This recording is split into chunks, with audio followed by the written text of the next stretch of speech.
Hi friends, welcome. ఈరోజు మనం Tuspel-LS syrup యొక్క ఉపయోగాలు, సైడ్ ఎఫెక్ట్స్ మరియు దీన్ని ఏ విధంగా ఉపయోగించాలనే విషయాలు తెలుసుకుందాం. ముందుగా డిస్క్లైమర్: ఈ వీడియో అనేది జస్ట్ ఇన్ఫర్మేషన్ పర్పస్ కోసం మాత్రమే. మీరు తప్పనిసరిగా మీ డాక్టర్ని సంప్రదించి మీ డాక్టర్ చెప్పిన సమయానికి మరియు చెప్పినంత డోస్ మాత్రం వాడాలి. Let us start.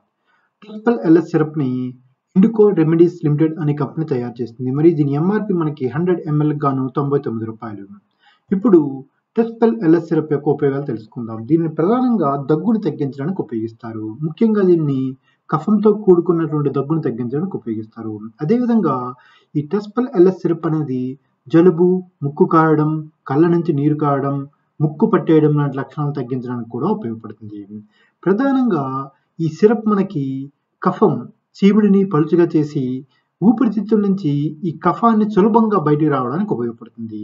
అందువల్ల ఈ సిరప్ వేసుకున్నాక మనకి 20 minutes to 1/2 hourలో దగ్గులా వచ్చి ఈ ఊపిరితిత్తుల్లో ఉన్నటువంటి కఫం అంతా కూడా బయటకు వచ్చేసి మీకు చాలా ఈజీగా బ్రీత్ కానీ తర్వాత మీకు కొద్దిసేపటికి ఈ దగ్గు కూడా బాగా తగ్గుతుంది. ఇప్పుడు మనం ఈ సిరప్ ఏ విధంగా పనిచేస్తుంది మరి ఇందులో ఏ అవస్థలు ఉంటాయో తెలుసుకుందాం. దీనివల్ల మీకు ఈ సిరప్ పైన కొంత అవగాహన కలుగుతుంది. ఈ సిరప్లో మనకి ఈ ఇమేజ్లో చూపిన విధంగా 3 రకాల ఔషధాలు ఉంటాయి. లివోసాల్బ్యూటమల్, ఆంబ్రాక్సల్, గ్వైఫెన్సిన్. ఈ 3 కలిపి మనకి ఈ కఫంతో కూడుకున్నటువంటి దగ్గును తగ్గించడానికి చాలా బాగా పనిచేస్తాయి. ఇందులో మొదటిది లివోసాల్బ్యూటమల్ అనేది శ్వాసనాళాల్లో ఉన్నటువంటి కండరాలను రిలాక్స్ చేసి మీ శ్వాసనాళాలను వెడల్పు చేయడం వల్ల ఎక్కువ గాలి లోపలికి వెళ్ళడానికి, ఊపిరితిత్తుల లోపలికి వెళ్ళడానికి సహాయపడి మీకు బ్రీతింగ్ అనేది చాలా బాగా ఉంటుంది. ఇక రెండవది ఆంబ్రాక్సిల్ అనేది మ్యూకస్, కఫాన్ని పలుచగా చేసి ఊపిరితిత్తులు, శ్వాసనాళాలు మరియు ముక్కులో ఉన్న మ్యూకస్ సులభంగా బయటికి రావడానికి ఉపయోగపడుతుంది. ఇక మూడవది గ్వైఫెన్సిన్. ఇది శ్వాసనాళాల్లో ద్రవం యొక్క పరిమాణాన్ని పెంచడం వల్ల, అదేవిధంగా ఈ కఫం శ్లేషం యొక్క జిగట మనకి ఈ కఫం అనేది ఊపిరితిత్తుల్లో మనకి చాలా గట్టిగా అంటుకొని ఉంటుంది. ఈ గ్వైఫెన్సిన్ ఏం చేస్తుందంటే ఈ జిగటని కఫానికి మన ఊపిరితిత్తుల్లో అంటుకొని ఉన్న ఈ జిగటని తగ్గించడం ద్వారా ఇది సులభంగా బయటికి రావడానికి ఉపయోగపడుతుంది. ఈ విధంగా మనకి ఈ 3 ఔషధాలు కలిపి మనకి ఈ కఫంతో కూడుకున్నటువంటి దగ్గును తగ్గించడానికి సహాయపడతాయి. ఇప్పుడు మనం అసలు దగ్గు రావడానికి గల కారణాలు ఏంటి, అదేవిధంగా దగ్గు రాకుండా ఉండాలంటే ఏం చేయాలో తెలుసుకుందాం.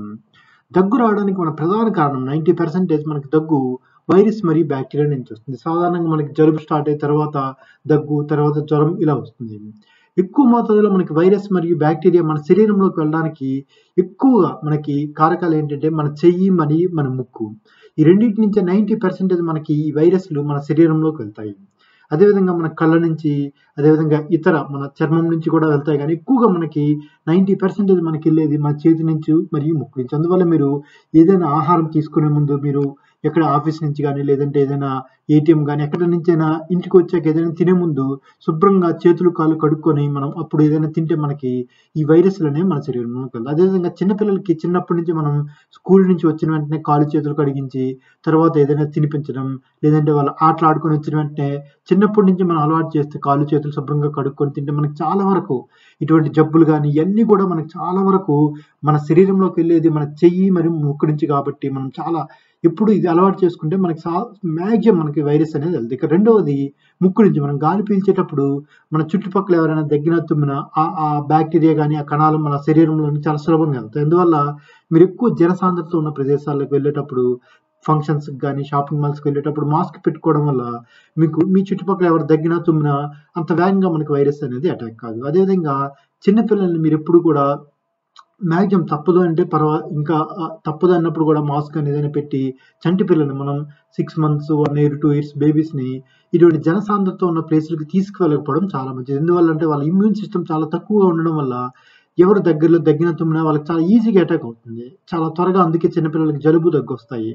అందువల్ల ఎప్పుడైనా ఇంకా తప్పదు అన్నప్పుడు వాళ్ళకి మాస్క్ పెట్టడం, కొంచెం జాగ్రత్తగా చూసుకోవడం చాలా మంచిది. ఇక మూడవది మంచులో ఎక్కువగా ఉన్నా, లేదంటే మనం వర్షంలో ఫ్రీక్వెంట్గా తడిచినా మనకి ఈ జలుబు దగ్గు అనేవి చాలా ఫ్రీక్వెంట్గా వస్తుంది. అందువల్ల మీరు ఎప్పుడైనా సరే వర్షంలో తడిచినప్పుడు ఇంటికి వచ్చిన వెంటనే వేడి నీళ్ళతో తలకు స్నానం చేస్తే చాలా వరకు మనకి ఈ జలుబు దగ్గు రాకుండా ఉంటాయి. అదేవిధంగా ఆస్మా ఉన్న వాళ్ళకి కఫంతో కూడుకున్న దగ్గు కాకుండా పొడి దగ్గు అనేది వస్తుంది. ఎందువల్ల అంటే ఈ ఆస్మా ఉన్న వాళ్ళలో ఈ నాజిల్ బ్లాక్ అవ్వడం వల్ల ఎయిర్ చాలా ఫ్లో అనేది లోపలికి చాలా తక్కువగా వెళ్ళడం వల్ల పొడి దగ్గు అనేది వస్తుంది. ఇక గ్యాస్ట్రిక్ ఉన్న వాళ్ళలో కూడా మనకి పొడి దగ్గు అనేది వస్తుంది. కఫంతో కూడుకున్న దగ్గు కాకుండా పొడి దగ్గు అనేది చాలా ఫ్రీక్వెంట్గా వస్తుంది. ఎందువల్ల అంటే గ్యాస్ట్రిక్ ఉన్న వాళ్ళలో ఈ కడుపులో ఉన్న గ్యాస్ మనకి అన్నవాహిక ద్వారా పైకి వచ్చి ఈ గొంతు దగ్గర మంటల ఈ గ్యాస్ అంతా కూడా గొంతు దగ్గర రావడం వల్ల మంటలు ఏర్పడి మనకి పొడి దగ్గు అనేది ఫ్రీక్వెంట్గా వస్తుంది. అందువల్ల మీకు గ్యాస్ట్రిక్ బాగా ఉండి మీకు పొడి దగ్గు ఫ్రీక్వెంట్గా వస్తే మీరు దగ్గరలో ఉన్న డాక్టర్ని సంప్రదించి గ్యాస్ రిలేటెడ్ టాబ్లెట్స్ ఏమైనా వాడితే మీకు మ్యాక్సిమం ఈ పొడి దగ్గు అనేది తగ్గుతుంది. అదేవిధంగా ఇప్పుడు కూడా మనం ఈ దగ్గు కానీ జలుబు కానీ వచ్చేటప్పుడు ఈ సిరప్స్తో పాటుగా వేడి నీళ్ళు, గోరువెచ్చని వేడి నీళ్ళు, చిన్నపిల్లలకు కూడా కొంచెం గోరువెచ్చగా వేడి నీళ్ళు ఇస్తే, అదేవిధంగా వేడి వేడి ఆహార పదార్థాలు తింటే మనకి చాలా వరకు ఈ దగ్గు అనేది చాలా తొందరగా తగ్గుతుంది. అదేవిధంగా మీకు జలుబు కానీ దగ్గు చేసినప్పుడు మీరు తప్పనిసరిగా తుమ్మిన కానీ దగ్గిన కానీ మాస్క్ కానీ కర్చీఫ్ కానీ పెట్టుకుంటే ఇంట్లో ఉన్న మిగతా వాళ్ళకి, ఇంట్లో పిల్లలు ఉన్నా సరే ఎవరికైనా వాళ్ళకి అంత వేగంగా అటాక్ అవ్వదు.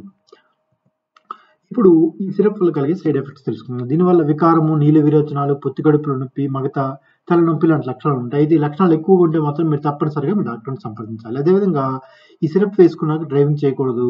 ఎందువల్ల అంటే మనకి నిద్ర మత్తు, మగతలా ఉంటుంది కాబట్టి డ్రైవింగ్ అవాయిడ్ చేయడం చాలా మంచిది. అదేవిధంగా మనం ఈ దగ్గు రిలేటెడ్ సిరప్స్ చిన్నపిల్లలకి పెట్టినా సరే వాళ్ళకి కూడా మగత, నిద్ర మత్తులో ఉంటుంది కాబట్టి బయటికి పంపకపోవడం చాలా మంచిది.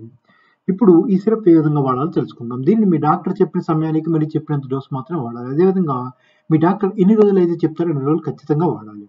అదేవిధంగా ఈ సిరప్ వాడే ముందు బాగా షేక్ చేసి అప్పుడు మాత్రమే వాడాలి. అదేవిధంగా దీన్ని కూల్ అండ్ డ్రై ప్లేస్లో ఉంచాలి. డైరెక్ట్ సన్లైట్లో ఎప్పుడూ ఉంచకూడదు. అదేవిధంగా మీరు ఈ సిరప్ని చిన్నపిల్లలకి అందకుండా ఎత్తులో ఉంచాలి. అదేవిధంగా ఈ సిరప్ వాడే ముందు కంపల్సరీగా మీరు ఎక్స్పైరీ డేట్ చూసి ఎక్స్పైరీ డేట్ లోపు ఉంటే మాత్రమే వాడాలి.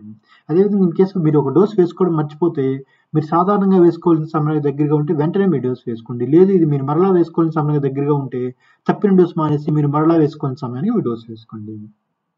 అదేవిధంగా ఈ సిరప్ వేసుకునే ముందు మీరు తప్పనిసరిగా మీ డాక్టర్కి ఏమైనా హెల్త్ ప్రాబ్లమ్స్ ఉన్నా, లేదంటే ఏమైనా టాబ్లెట్స్ కానీ సిరప్స్ కానీ మీరు ప్రీవియస్గా వేసుకున్నప్పుడు ఎలర్జీ ఉన్నా సరే చెప్తే మీ శరీరానికి తగినటువంటి సిరప్స్ని ప్రిస్క్రైబ్ చేస్తారు.